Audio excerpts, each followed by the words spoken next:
अगर आप भी मोहम्मद सिराज को बेहतरीन गेंदबाज मानते हैं तो वीडियो को लाइक जरूर कीजिएगा। दोस्तों, मोहम्मद सिराज ने डाली दुनिया की सबसे तेज गेंद, तोड़ दिया शोएब अख्तर का रिकॉर्ड।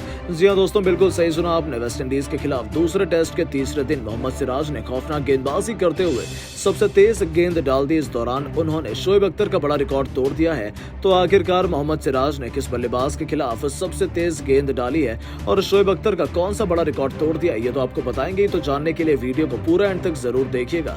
लेकिन उससे पहले आपको क्या लगता है, मोहम्मद सिराज और रविचंद्रन अश्विन में से कौन है बेहतरीन गेंदबाज? अपनी राय नीचे कमेंट बॉक्स में जरूर दें। दोस्तों, जैसा कि आपको पता है, भारत और वेस्टइंडीज के बीच दूसरा टेस्ट मुकाबला क्वींस पार्क ओवल स्टेडियम पर खेला जा रहा है, जहां पर इस मुकाबले में भारतीय टीम टॉस हारकर पहले बल्लेबाजी करने के लिए मैदान पर आई और पहले बल्लेबाजी करते हुए 438 रन पर अपने सभी विकेट गंवा दिया। हालांकि इसका पीछा करने के लिए उतरी वेस्टइंडीज की टीम ने तीसरे दिन की समाप्ति तक 108 ओवर में 229 रन 5 विकेट के नुकसान पर बना दिया। इस दौरान अधांजे ने 37 और जेसन होल्डर ने 11 रन की नाबाद पारी खेली। तो दूसरी तरफ से अभी भी वेस्टइंडीज की टीम 209 रन पीछे चल रही है। इस दौरान भारतीय टीम की तरफ से रविंद्र जडेजा ने सर्वाधिक 2 विकेट लिए, तो वहीं मुकेश कुमार, मोहम्मद सिराज और रविचंद्रन अश्विन ने एक एक विकेट लिया। इस दौरान मोहम्मद सिराज ने खौफनाक गेंदबाजी करते हुए सबसे तेज डालकर शोएब अख्तर का बड़ा रिकॉर्ड तोड़ दिया है। दरअसल भारतीय टीम के खिलाफ 4 विकेट गिर जाने के बाद जोशुआ डिसिल्वा बल्लेबाजी कर रहे थे। ऐसे में कोई भी गेंदबाज विकेट निकालने में सक्षम नहीं हो पा रहा था। ऐसे में गेंदबाजी करने के लिए कप्तान रोहित शर्मा ने मोहम्मद सिराज को बुलाया और इसी बीच में 98वें ओवर में उन्होंने सबसे तेज गेंदबाजी करते हुए जोशुआ डिसिल्वा को 26 गेंदों पर मात्र 10 रन बनाने के बाद बेहतर लाइन और लेंथ के जरिए क्लीन बोल्ड कर दिया और भारत को पहली सफलता दिलाई। इस दौरान मोहम्मद सिराज ने सबसे तेज गेंद डालकर सभी को प्रभावित कर दिया। इस दौरान मोहम्मद सिराज ने 160 किलोमीटर प्रति घंटे की रफ्तार से गेंद डाली, जिसके सामने बल्लेबाज काफी ज्यादा बेबस दिखाई दिए और इस दौरान उन्होंने सबसे तेज गेंद फेंकने में शोएब अख्तर के रिकॉर्ड को लगभग छू लिया और उनका तेज गेंद फेंकने का रिकॉर्ड भी तोड़ दिया, जो वास्तव में सिराज के लिए बड़ी उपलब्धि है। दोस्तों, भारत और वेस्टइंडीज के बीच खेले जा रहे दूसरे टेस्ट मैच टीम इंडिया ने किंग कोहली की आतिशी 121 रनों की पारी के दम पर पहली पारी में 438 रन बनाए। इस लक्ष्य का पीछा करने उतरी वेस्टइंडीज के दोनों ओपनर्स ने 71 रन बना लिए। तभी जडेजा ने तेज नारायण चंद्रपाल को 33 रनों के निजी स्कोर पर पवेलियन की राह दिखाकर भारतीय टीम को पहली सफलता दिलाई। हालांकि उम्मीदों के मुताबिक भारतीय गेंदबाज प्रदर्शन नहीं कर पाए। दूसरे दिन का खेल खत्म होने तक वेस्टइंडीज ने 41 ओवर खेल लिए थे, जहां उनका स्कोर 86 रन था। वहीं अब भारत के बनाए गए स्कोर से वो 352 रन पीछे थे। तीसरे दिन अपनी टीम को मजबूत स्थिति में पहुंचाने के लिए कप्तान ब्रेथवेट के साथ डेब्यूटेंट मैकेंजी की जोड़ी मैदान में उतरी। इन दोनों खिलाड़ियों ने भारतीय गेंदबाजों का डटकर सामना करना शुरू कर दिया। जहां भारतीय टीम शुरुआत में ही विकेट चटकाना चाहती थी, तो इन दोनों खिलाड़ियों ने भारतीय टीम को उसका एक भी मौका नहीं दिया। 44.3 ओवरों में वेस्टइंडीज ने 100 रनों का आंकड़ा पार कर दिया था। इन दोनों के बीच एक अच्छी पार्टनरशिप होती जा रही थी, जो टीम इंडिया के लिए मुसीबत खड़ी कर रही थी। जयदेव उनादकत को आड़े हाथों लेते हुए मैकेंजी ने एक ही ओवर में लगातार 2 खतरनाक चौके जड़कर उनके पसीने छुड़ा दिए थे। दोस्तों, यह बल्लेबाज बेबाक अंदाज में भारतीय गेंदबाजों की धुनाई किया जा रहा था। कप्तान रोहित के सभी प्लान फ्लॉप साबित हुए थे और भारतीय टीम तो अब हैरान और परेशान भी नजर आने लगी थी। उन्हें समझ ही नहीं आ रहा था कि कैसे इन दोनों बल्लेबाजों को रोका जाए। पहली बार वेस्टइंडीज को देखकर ऐसा लग रहा था कि वह टीम इंडिया को कड़ी चुनौती दे रहे हैं। इन दोनों खिलाड़ियों के बीच 71 रनों की ओपनिंग पार्टनरशिप हुई, लेकिन दोस्तों तभी होता है एक बहुत बड़ा चमत्कार। डेब्यूटेंट मुकेश कुमार को इस मुकाबले में डेब्यू करने का मौका मिला था और सितारों ने अपनी काबिलियत दिखाते हुए टीम इंडिया को दिन की पहली सफलता दिलाई। जी हाँ, उनकी गेंद बल्लेबाज के बल्ले का बाहरी किनारा लेकर सीधा विकेटकीपर किशन के दस्तानों में चली गई और मैकेंजी को 95 गेंदों पर 4 चौकों की बदौलत 33 रन बनाकर पवेलियन लौटना पड़ा। अचानक से भारतीय खेमे में जश्न का माहौल हो गया, क्योंकि भारतीय टीम ने वापसी की शंखनाद कर दिया था। इसी बीच मूसलाधार बारिश ने दस्तक दे दी और मैच को बीच में ही रोकना पड़ गया। 51.4 ओवर में वेस्टइंडीज ने 117 रन बना लिए थे और उनके 2 बल्लेबाज पवेलियन की शोभा बढ़ाने लौट गए थे। बारिश और लंच के बाद मैदान में आते ही कप्तान क्रेग ब्रेथवेट ने पारी के 54वें ओवर में मुकेश कुमार के खिलाफ 2 रन दौड़कर अपना अर्धशतक पूरा किया। इसके लिए उन्होंने 170 गेंदों का इस्तेमाल किया था और उनका साथ निभाने के लिए मैदान में जर्मन ब्लैकवुड उतर चुके थे। इन दोनों खिलाड़ियों ने एक बार फिर से मजबूती से अपनी टीम को आगे बढ़ाना शुरू कर दिया। वो दोनों बेहद खतरनाक लग रहे थे, जिसका खमियाजा भी भारतीय गेंदबाजों को बहुत जल्द भुगतना पड़ा। विकेट चटकाने वाले मुकेश कुमार पर तो ये दोनों कैर बनकर टूट पड़े। क्रेग ब्रेथवेट ने पारी के 58 ओवर में गेंदबाजी करने आए मुकेश कुमार की बाउंसर पर एक तूफानी छक्का बटोरा, तो फिर अगली गेंद पर जडेजा की मिसफील्ड की बदौलत वेस्टइंडीज को मुफ्त के 5 रन मिल गए, जिसे देखकर तो रोहित शर्मा भी बेहद नाराज नजर आ रहे थे। बल्लेबाज ने मुकेश कुमार की जमकर पिटाई कर दी। 63 ओवरों में वेस्टइंडीज ने 140 रन बना लिए थे। कप्तान ब्रेथवेट मजबूती से अपनी टीम को एक बेहतरीन स्थिति में ले जा रहे थे। इसी के साथ वो अपने शतक की तरफ भी बढ़ने लगे, लेकिन तभी रविचंद्रन अश्विन के जादू एक बार फिर से हमें देखने को मिलता है। अपनी फिरकी के जाल में अश्विन ने सबसे बड़ी मछली ब्रेथवेट को फंसा लिया। 73वें ओवर की चौथी गेंद पर अश्विन ने ब्रेथवेट को क्लीन बोल्ड कर टीम इंडिया को तीसरी सफलता दिलाई। ब्रेथवेट 235 गेंदों पर 5 चौके और 1 छक्के की बदौलत 75 रनों की शानदार पारी खेलकर वापस लौटे। उनके आउट होने के बाद एलिक एथानजे मोर्चा संभालने के लिए आ चुके थे और दूसरी तरफ जर्मन ब्लैकवुड भी शानदार फॉर्म में लग रहे थे। इन दोनों खिलाड़ियों ने उसके बाद दूसरे सेशन तक भारतीय गेंदबाजों को जश्न मनाने का एक और मौका नहीं दिया। उनकी आतशी बल्लेबाजी के दम पर चाय तक वेस्टइंडीज ने 86 ओवर खेलकर 174 रन बनाए थे और भारतीय टीम ने उनके 3 बल्लेबाजों को पवेलियन की राह दिखाई थी। चाय के बाद दिन के तीसरे सेशन में टीम इंडिया एक नए जोश के साथ मैदान में उतरी थी, जो हमें बहुत जल्द देखने को मिल गया। कप्तान रोहित के तुरूप के रविंद्र जडेजा की फिरकी एक बार फिर वेस्टइंडीज के लिए मुसीबत बनी। जडेजा ने जर्मन ब्लैकवुड को स्लिप में खड़े अजिंक्य रहाणे के हाथों से आसान सा कैच कराकर वेस्टइंडीज को 440 वोल्ट का झटका दिया।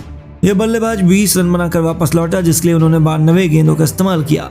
इसी के साथ टीम इंडिया को 4 सफलताएं हासिल हो गई थी और उन्होंने दिन के आखिरी सेशन की जबरदस्त शुरुआत की। उनके आउट होने के बाद मैदान पर विकेटकीपर जोशुआ डे सिल्वा उतर चुके थे। दूसरी तरफ एथानजे एक बार फिर से पहले मैच की तरह ही धाकड़ बल्लेबाजी कर रहे थे। रविंद्र जडेजा को अपनी करारी कवर ड्राइव से चौके के लिए मारकर उन्होंने वेस्टइंडीज को 202 के आंकड़े तक पहुंचाया, लेकिन अब बारी थी भारतीय गेंदबाजों की। मोहम्मद सिराज ने पारी के 98वें ओवर की दूसरी गेंद पर जोशुआ डे सिल्वा को क्लीन बोल्ड कर आधी वेस्टइंडीज की पारी को समेट दिया। उनकी घातक गेंद के सामने डे सिल्वा महज 10 रन बनाकर पवेलियन लौट गए। उसके बाद बारिश ने दस्तक दे दी। जहां वेस्टइंडीज का स्कोर 208 रन था, वेस्टइंडीज भारत के बनाए गए स्कोर से अभी भी 230 रन पीछे थी। बारिश के बाद एथानजे का साथ निभाने के लिए जेसन होल्डर मैदान में उतर चुके थे। 100 ओवरों में वेस्टइंडीज केवल 211 रन बना पाई थी। जहां दिन का खेल खत्म होने तक भारतीय टीम उनके 2-3 विकेट चटका कर मुकाबले को अपनी झोली में डालने का पूरा दम रखती है। लेकिन उससे पहले आपको क्या लगता है, विराट कोहली और रोहित शर्मा में कौन है खतरनाक बल्लेबाज? अपनी राय में नीचे कमेंट बॉक्स में जरूर दें। दोस्तों, भारत और वेस्टइंडीज के बीच दूसरा टेस्ट मुकाबला क्वींस पार्क ओवल स्टेडियम पर खेला जा रहा है, जहां पर इस मुकाबले में वेस्टइंडीज की टीम ने टॉस जीतकर पहले गेंदबाजी करते हुए भारत को बल्लेबाजी करने के लिए बुलाया। इस दौरान भारतीय टीम ने पहले दिन की समाप्ति तक 288 रन 4 विकेट के नुकसान पर बना दिए, जहां पर यशस्वी जायसवाल ने 57 और रोहित शर्मा ने 80 रन की पारी खेली। लेकिन दूसरे दिन रविंद्र जडेजा और विराट कोहली ने 106 रन की साझेदारी को आगे बढ़ाकर टीम को संभाला। इस दौरान विराट कोहली ने अपना शतक पूरा किया और 121 रन की पारी खेली। ऐसे में विराट कोहली की बेहतरीन पारी को देखकर दुनिया के तमाम दिग्गजों का बड़ा बयान सामने आया है, जिसमें सचिन तेंदुलकर ने बयान देते हुए कहा है कि विराट कोहली के शतक को देखकर मैं काफी ज्यादा खुश हूँ। विराट कोहली ने जिस प्रकार से बेहतरीन पारी खेलकर शतक लगाया है, उससे काफी खिलाड़ियों को तैयार होने का मौका मिल गया है। मैं जानता हूं कि विराट कोहली जैसा खिलाड़ी मिल पाना बेहद मुश्किल है। इसके अलावा उन्होंने आगे बयान देते हुए कहा है कि विराट कोहली ने इस मुकाबले के अंदर तूफानी बल्लेबाजी करते हुए एक बात स्पष्ट कर दी है कि उनके सामने अगर कोई रिकॉर्ड है तो उसका टूटना लाजमी है। तो वहीं क्रिस गेल ने बयान देते हुए कहा है कि विराट कोहली मेरे अनुसार सबसे बेहतरीन खिलाड़ी हैं। विराट कोहली ने दुनिया में सबसे खतरनाक बल्लेबाज के रूप में अपनी जगह बना ली है। हालांकि विराट कोहली का खेल आक्रामक बल्लेबाजी नहीं है, लेकिन जिस प्रकार से वह अपने क्लास और रनिंग बिटवीन द विकेट के चलते विरोधी टीम को परेशान करते हैं, वही उनकी खासियत है। इसके अलावा उन्होंने आगे बयान देते हुए कहा है कि विराट कोहली जैसा बल्लेबाज अगर वेस्टइंडीज की टीम में आ जाए तो वेस्टइंडीज की सूरत बदल जाएगी। तो वहीं महेंद्र सिंह धोनी ने बयान देते हुए कहा कि भारतीय टीम के लिए विराट कोहली इस समय सबसे बेहतरीन बल्लेबाजी कर रहे हैं। विराट कोहली जैसा बल्लेबाज भारतीय क्रिकेट टीम ही नहीं बल्कि पूरी दुनिया में नहीं मिलने वाला। मुझे लगता है विराट कोहली के सामने कोई भी रिकॉर्ड नहीं बचेगा। इसके अलावा उन्होंने आगे बयान देते हुए कहा है कि विराट कोहली के बेहतरीन प्रदर्शन के चलते भारतीय टीम को काफी जीत मिली है। मैं चाहता हूं विराट कोहली इसी तरीके से आगे भी बेहतर बल्लेबाजी करें। तो वहीं बाबर आजम ने बयान देते हुए कहा है कि भारतीय टीम के लिए विराट कोहली ने लंबे समय से खतरनाक प्रदर्शन किया है। विराट कोहली मेरे आइडियल है और मुझे मालूम है कि विराट कोहली के अंदर क्या खासियत है। ऐसे में मैं उनके इस प्रदर्शन पर भी उनकी सराहना कर रहा हूँ।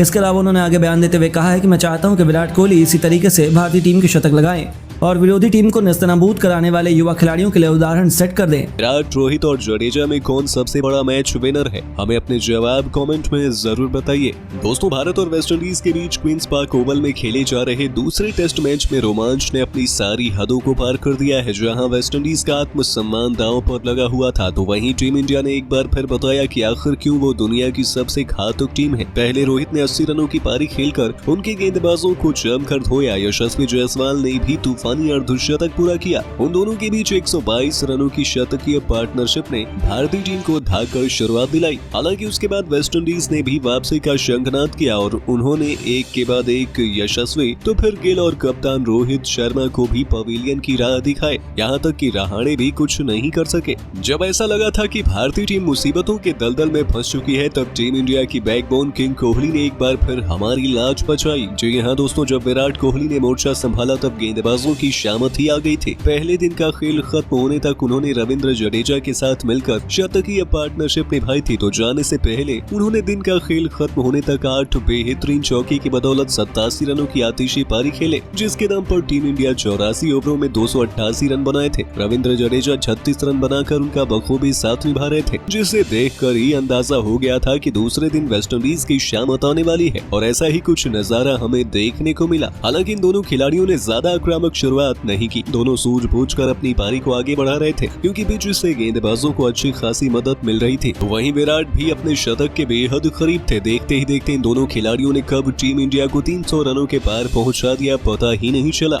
आपको बता दें, पारी के 87वें ओवर में टीम इंडिया ने 300 रनों का आंकड़ा छुआ। वेस्टइंडीज की गेंदबाज विकेट चटकाने के लिए एडी चोटी का जोर लगा रहे थे। दोनों तरफ से कातिलाना गेंदबाजी हो रही थी, जिनका ठोस जवाब दोनों बल्लेबाजों के पास मौजूद नहीं था। लेकिन ये दोनों मैदान में चट्टान की तरह डटे हुए थे, जिनसे पार पाना वेस्टइंडीज के बस की बात नहीं हो रही थी। इन दोनों को आउट करने के उनके सभी प्लान पर उन्होंने पानी फेर दिया था। 90 ओवरों का खेल समाप्त हो चुका था, जिसमें भारतीय टीम ने 310 रन बना लिए थे। भारतीय पारी लगभग 3.5 के रन रेट से आगे बढ़ रही थी, जो उतना अधिक नहीं है, यानी कि वेस्टइंडीज की वापसी साफ तौर पर देखी जा सकती थी। लेकिन जब विराट का बल्ला चलता है, तब उनके सामने हर कोई नतमस्तक होता है। आखिरकार लंबे इंतजार के बाद वो दौर आ चुका था। शतकों के सरताज विराट कोहली ने गैब्रियल की गेंद पर अपनी ट्रेडमार्क कवर ड्राइव से खूबसूरत चौका बटोरकर वो उपलब्धि हासिल की, जिसका हर कोई केवल सपना देखता है। अपने इंटरनेशनल करियर का 76वां शतक पूरा कर उन्होंने इतिहास के पन्नों में अपना नाम सुनहरे अक्षरों में दर्ज करवाया था। अपने 500वें मैच में विराट कोहली शतक जड़ने वाले इतिहास के पहले खिलाड़ी बने। अपने इस विध्वंसक पारी को उन्होंने 10 खतरनाक चौकों से सजाया था। एक तरफ जहां विराट कोहली ने अपने शतक का सेलिब्रेशन पूरा भी नहीं किया था कि अगली ही गेंद पर सर रविंद्र जडेजा ने चीते की तरह दौड़कर अपने अर्धशतक के आंकड़े को पार किया और विराट से कंधे से कंधा मिलाते हुए रिकॉर्ड किताब में अपना नाम भी दर्ज करवाया। अपनी इस खूबसूरत पारी के दौरान उन्होंने 4 चौके भी लगाए थे और एक ही ओवर में टीम इंडिया के दोनों महारथियों ने वेस्टइंडीज की हालत पस्त कर दी थी। रविंद्र जडेजा ने अपने अर्धशतक के बाद अपनी राजपूती तलवार लहराते हुए इतने जबरदस्त अंदाज में जश्न मनाया, जिसने वेस्टइंडीज के फैंस में खुशियों की बौछार कर दी। लेकिन वेस्टइंडीज को अंदाजा नहीं था कि उनका आत्मसम्मान भी इस मुकाबले में तहस नहस हो चुका है। उसके बाद तो ये दोनों खिलाड़ी कहर बनकर वेस्टइंडीज पर टूट पड़े। अपने सामने आने वाले हर एक गेंदबाज को किंग कोहली बड़ी ही आसानी से बाउंड्री के दर्शन करा रहे थे। गेंदबाजों के चेहरों पर इन दोनों खिलाड़ियों का खौफ साफ तौर पर देखा जा सकता था, क्योंकि टीम इंडिया मुकाबले में बहुत अधिक मजबूत थी और वेस्टइंडीज को अब अपनी वापसी के लिए कोई चमत्कार करना था। लेकिन वो इतना आसान नहीं था। भारतीय खेमे में सुकून का माहौल था, वहीं फैंस की तो खुशियों का ठिकाना ही नहीं था, क्योंकि उन्हें पता था कि अब यहाँ से भारतीय टीम को हरा पाना लगभग नामुमकिन हो चुका है। वेस्टइंडीज खेमे में मातम का माहौल पैदा हुआ था। उन्हें समझ ही नहीं आ रहा था कि क्या किया जाए, क्योंकि टीम इंडिया दूसरे टेस्ट में भी उनका सुपड़ा साफ करने की तरफ मजबूत कदम बढ़ा चुके थे। मुकाबला काफी रोमांचक मोड़ पर आ चुका था, जिसमें हर तरफ केवल भारतीय टीम का दबदबा ही नजर आ रहा था। वेस्टइंडीज चाह कर भी कुछ नहीं कर पा रही थी। ये दोनों बल्लेबाज तो अब अपनी मनमर्जी से गेंदबाजों से खिलवाड़ कर रहे थे। केमार रोच, जेसन होल्डर से लेकर अलजारी जोसेफ, हर एक गेंदबाज उनके सामने बेबस नजर आ रहा था। देखते ही देखते इन दोनों खिलाड़ियों ने 150 रनों की मैच विनिंग पार्टनरशिप बना डाली, जिसने वेस्टइंडीज के गेंदबाजों के करियर को संकट में डाल दिया था। 96 ओवरों में भारतीय टीम ने 336 रन बना लिए थे। जहां विराट कोहली ने 118 रन बनाकर खेल रहे थे, तो वहीं 53 रनों पर जडेजा भी उनका बखूबी साथ निभा रहे थे। इन दोनों को उसके बाद भी रोक पाना वेस्टइंडीज के बस की बात नहीं हो पाई और दिन के पहले सेशन में ही उन्होंने टीम इंडिया को 400 रनों के पास पहुंचाकर भारतीय टीम को जीत की दहलीज तक पहुंचा दिया है, जहां भारतीय टीम आसानी से इस मुकाबले को अपने नाम कर सकती है। लेकिन दोस्तों, आपको क्या लगता है, विराट कोहली को उनके जबरदस्त परफॉर्मेंस के लिए मैन ऑफ द मैच दिया जाना चाहिए या नहीं? हमें अपने जवाब कमेंट में जरूर बताइए और ऐसे ही शानदार खबरों के लिए सब्सक्राइब कर लीजिए हमारे YouTube चैनल को।